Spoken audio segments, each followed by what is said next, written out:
అయితే మేము రైతులకు కిరాయి పెట్టమంటే ట్రాక్టర్ తీసుకుని లారీలు వస్తున్నాయి. దానికోసం మాకు రైతు ఆల్రెడీ లారీలో పెట్టి పంపించినాను. అయితే వేరే వాళ్ళు మా రైతులు పోతలు అంటే ఊరికే ట్రాక్టర్ ఉందంటే పెట్టమంటే పెట్టినాం. ఎన్ని కిలోమీటర్లు నుంచి? మాకు 13 కిలోమీటర్లు 14 కిలోమీటర్లు.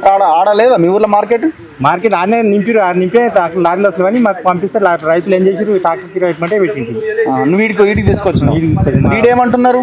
ఇక్కడ కాల్ చేసలేరు నేను పోయిందని చెప్తాను. ఇప్పుడు లేదు ఛాన్స్ లేదని చెప్తుంది. బయట ఏకంగా బోర్డు పెట్టి ఎంట్రీ లేదు.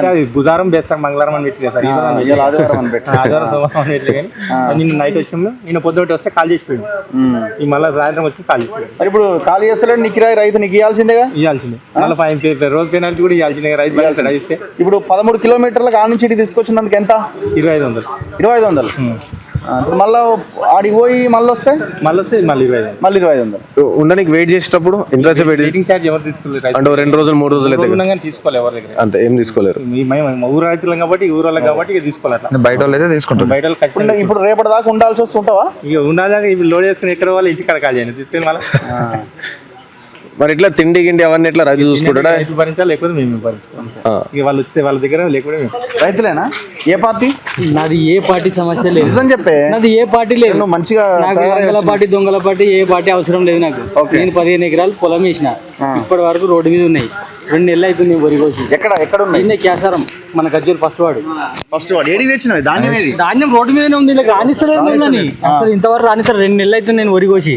ఇంతవరకు అట్లా ఇలా రానిచ్చే ప్రసక్తే లేదు మాకు. ఆ ఒడ్ల మీదకి వెళ్ళి 2-3 పడి చచ్చిర్రు. ఇప్పటికి నేను 1,10,000 దండకు కట్టిన. నా పరిస్థితి ఆ ఒడ్ల మీదకి పడ్డారు. వాళ్ళ పరిస్థితి ఇప్పుడు ఎట్లా? ఇప్పుడు 15 రోజుల కింద 1,10,000 దండకు కట్టిన. అది ఎవరు భరించుకోవాలి? గవర్నమెంట్ భరించుకుంటుందా? ఈ దొంగ రాజ్యం పువ్వుల మూట. ఈ దొంగ రాజ్యం వచ్చినాక మొత్తం చంద్ర అయినాం. మా బతుకులే నాశనం అయిపోయినాయి. ఎందుకు కొంటలే అంటే ఇప్పుడు పోతలే ఒడ్లు ఎవరు కొంటలేరు. గవర్నమెంట్ కొంటలేదు అని సాఫ్ చెప్తారు సార్. అది అంటే మరి ఎక్కువ బండినే ఏం చేయాలంటారు? ఎక్కువ బండి అంటే ఆడ రోడ్ల మీద పోసుకోవాలి, లేకపోతే అంటు పెట్టుకోవాలి. మొన్న అంటు పెట్టినాం కదా, గట్లే అంటు పెడతాం. ఇప్పుడు ఏం చేస్తున్నారంటే 15 ట్రాక్టర్లు నింపుకొచ్చి ఆ చౌరస్తా మీద పోసిపోతా. నింపుతారు ఇప్పుడు తీసుకొచ్చి ఆడ పోసిపోతా. నేను నాకు కొద్దిగా వడ్లే పోయా, నేను పంటనే చేయగానే. అసలు ఇంతవరకు ఒక్క బస్తా అమ్మలేదు సార్. నేను 15 ఎకరాల పొలం పెట్టినా. ఇప్పుడు 20 ట్రాక్టర్లు అయితే రోడ్డు మీద ఉన్నాయి. ఇప్పుడు నేను చూపిస్తాను. నేను ఇప్పటికి దాని మిగిలిన 2 పడ్డారు. దాని మీద చావు బతుకుల మీద ఉన్నారు. 1,10,000 దండ కట్టిన. అది ఎవరు పెట్టాలి ఇప్పుడు? 2 నెలలు అవుతుంది వరి కోసి. ఇళ్ళకి తీసుకురా అంటేనేమో వద్దంటారు. ఎందుకు వీళ్ళంతా తెచ్చారు కదా, మరి వాళ్ళంతా తెచ్చిరు అంటే 1-2 ట్రాక్టర్లు ఉన్నో ఎన్నో సందులలో బొందలలో పోసిపోయారు సార్. ఇప్పుడు నా 15-20 ట్రాక్టర్లు నేను ఏడ తెచ్చిపోయాలి? నాకు ఇప్పుడు 10 మంది లేబర్ కావాలి. 3-4 ట్రాక్టర్లు కావాలి. 1-2 నింపుకరాగానే చాలు ఏడ వస్తుందో చెప్పంటారు. సగం ఆడైపోతాయా, సగం ఈడైపోతాయా? ఇప్పటికి 2 వర్షాలు పడి మొత్తం తడిచినాయి. అర్ధగాదం తడిచినాయి మొత్తం వల్ల. నా పరిస్థితి కాదు. అంత నష్టమే కదా మరి. మొత్తం నష్టం. చంద్ర గందరగోళం. ఈ ప్రభుత్వమే లంక ప్రభుత్వం. వాడు మంచోడు కాదు, వీడు మంచోడు అనే సమస్య కాదు. వీడు వచ్చినాకనే తహసీల్సేని పనులు పనులు కానీ ఏం లాభం చెప్పు? వీడు ఉండి వేస్ట్ గాడు. వీడు రైతులను నాగం చేసిండు, అనగదొక్కిండు. వేస్ట్ గాడు. వీని వద్దన వ్యవసాయాలు రైతులు బతికే ఛాయిస్ లేదు. వీని నొస్టులో లేదు. ఈ రేవంత్ రెడ్డిలో లేదు. ఆ కేసీఆర్ ఉన్నప్పుడే మంచిగా అయింది అంతా. ఇవి అంత ఇబ్బంది వాళ్ళే. ఏదానికైనా మసాలాకైనా దేనికైనా కానీ మేము ఇబ్బంది పడనే వాళ్ళే. ఫోన్ చేస్తే షాప్ తెచ్చి ఇంటికాడ పడేసిండు. ఇప్పుడు యాప్లు అట ముడకాడ చదివినోడికి ఏం యాప్లు తెలుస్తుంది? మాకేం తెలుస్తుంది యాప్? అది చేసుకుంటూ ఇది చేసుకుంటూ మాకేం తెలియదు. తొప్పలగూడు ఆ యాప్ తెలియదు, ఏం తెలియదు. 2400 అంట యూరియా. ఎందుకు సబ్సిడీలు ఇస్తుందని కేంద్రం చెప్తుంది కదా? ఏం సబ్సిడీలు ఇస్తుంది? సబ్సిడీలో మనవాడ దుమ్ము కూడా. సబ్సిడీలు ఏందో 2400 అయినాక సబ్సిడీ ఏం చేస్తుంది? 15 ఎకరాలు పండించినావు. 15 ఎకరాలకి నీకు ఎంత ఈసారి లాభం వచ్చేటట్టుంది? ఏం లాభం వస్తుంది? 1,10,000 కట్టి ఇంకా లాభం ఏది? అన్ననే పోయింది. ఇక లాభం దండ కట్టిన అన్ననే పోయింది లాభం. ఇంకా లాభం ఎక్కడికెళ్ళింది? నాకు లాభం లేదు, తొప్పల గుడ్డ ఏం లేదు. నేనే సత్యకాలం ఉంది ఇప్పుడు.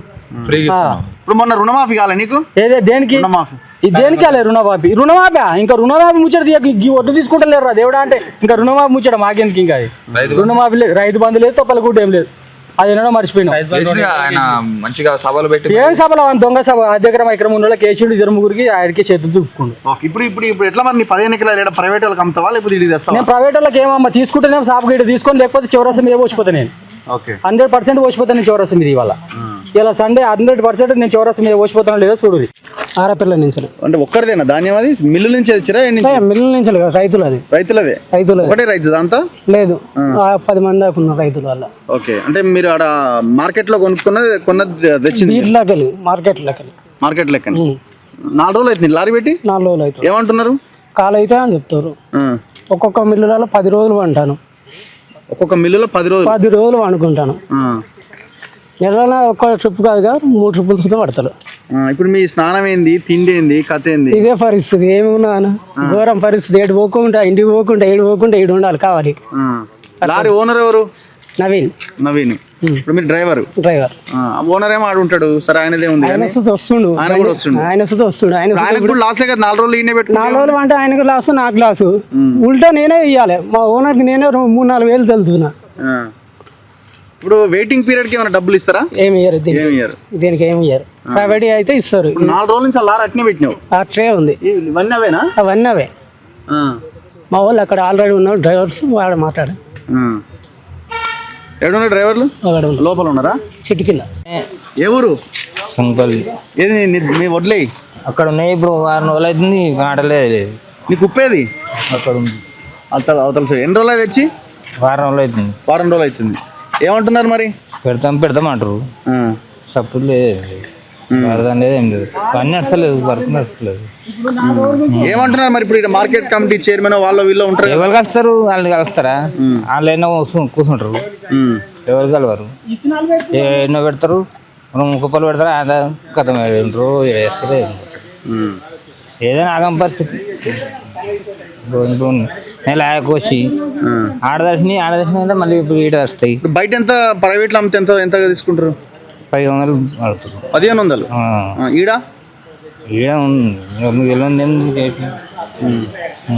అది పరిస్థితి. ఆగం పరిస్థితి ఉంది. Thank you.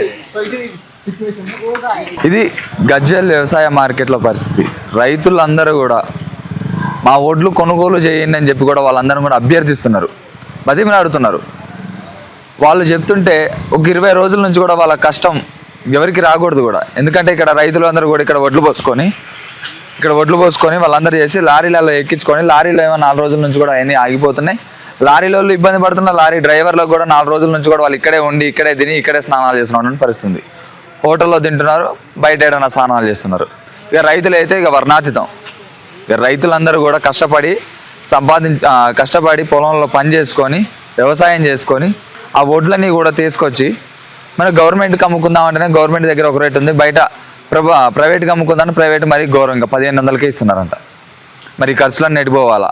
పంట కోసిన ఖర్చు, ట్రాక్టర్లో తీసుకొచ్చినవి, బస్తాలో నింపినవి, బస్తాల ఖర్చు, మళ్ళీ అవి ఎక్కించినప్పుడు హమాలీ ఖర్చు, అక్కడ నుంచి తీసుకొచ్చేటప్పుడు లారీ ఖర్చు. ఇన్ని ఖర్చులు మళ్ళీ ప్రభుత్వంలో ఇంకా 2 కేజీలు 3 కేజీలు మళ్ళీ కటింగ్స్. ఇన్ని కటింగ్స్తో కూడా వాళ్ళందరూ కూడా కష్టపడి మళ్ళీ ప్రభుత్వానికి అమ్ముదామని చెప్పుకొని ఇక్కడ తీసుకొచ్చి ఇక్కడ వానలో తడవడం, వాళ్ళు ఇంకా ప్రభుత్వానికి అమ్ముదాం అనుకుంటే ఇక్కడ గోడౌన్లో కూడా ఫుల్ అయిపోవడం. ఎటు చేసినా కానీ రైతుకి ఎక్కడైనా కష్టమే. రైతుని ఎవరు పట్టించుకోవట్లేదని చెప్పుకోవడానికి ఇది ఒక నిదర్శనం. మరి రేవంత్ రెడ్డి ప్రభుత్వం ఏం చేస్తుందో ఏమో, ఇంకా తొందరగా కొంటున్నాం అని చెప్తున్నా కానీ కొనేది లేదు, ఏం లేదు. ఖచ్చితంగా రైతులందరికీ కూడా న్యాయం జరగాలి. ఇక్కడ ఉన్న పంట అంతా కూడా కొనే ప్రయత్నం చేయాలి. ప్రయత్నం చేసినా వాళ్ళందరూ కూడా తొందరగా సకాలంలో మళ్ళీ పంటలు వేసుకోవడానికి వాళ్ళకి పైసలు, మళ్ళీ ఒకవేళ ఇదంతా కొన్న తర్వాత కూడా పైసలు ఇంకెన్ని రోజులు పడతాయి కూడా గది కూడా మనం ఇక ఆలోచించుకోవాలా. 1 నెల పడుతుందా 2 నెలలు పడుతుందా అని. మరి వీటన్నిటికీ అప్పులు తెచ్చుకుంటారు, అప్పులకు వడ్డీ కట్టుకోవాలా. ఇన్ని పరిస్థితుల్లో కూడా రైతుని ఒక రాష్ట్రం మొత్తం కూడా అట్లా తిప్పుకుంటున్నారు. వాళ్ళ వెనక వాళ్ళ చుట్టూ వాళ్ళు ఏమైనా గుండ్రంగా తిప్పుకుంటున్నారు. ఎటు పోయినా మళ్ళీ ఇడికే రావాలి వీళ్ళు, మళ్ళీ వీళ్ళు ఇదే పని చేసుకోవాలి తప్ప వేరే పని వాళ్ళకి చేత కాదని చెప్పి కూడా వాళ్ళందరినీ ఇంత తిప్పుకుంటున్నారు. అంత అవసరమే వచ్చింది. రైతులందరూ కూడా న్యాయం చేయాలి. ప్రభుత్వం కొంటున్నాం అంటున్నారు, ఖచ్చితంగా కొనే ప్రయత్నం చేయాలి. మాటలు కాదు చేతల్లో చేసి చూపించాలని కూడా కోరుకుంటున్నాం. Thank you.